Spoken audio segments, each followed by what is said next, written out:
So I'm sure you've seen dozens of videos saying you don't need expensive camera equipment. You can shoot online content using nothing but your cell phone.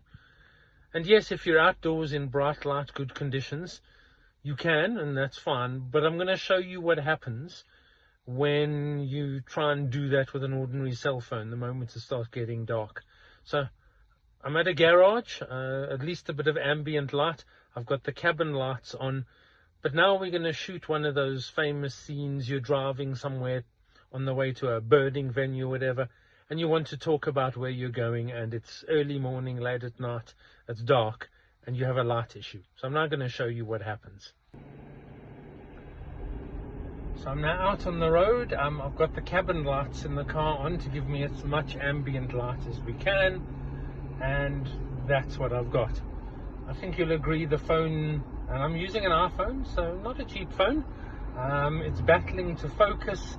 It's quite noisy. Colors are really washed out as it's struggling to deal with the light. So now I'm going to do the exact same thing, but I'm going to shoot this with a Canon R8. Okay, now I'm doing the exact same thing, but I'm now using the Canon R8 and a cine lens. And I think you'll agree the difference is chalk and cheese. The noise is much lower, the color's better, it's not as compressed.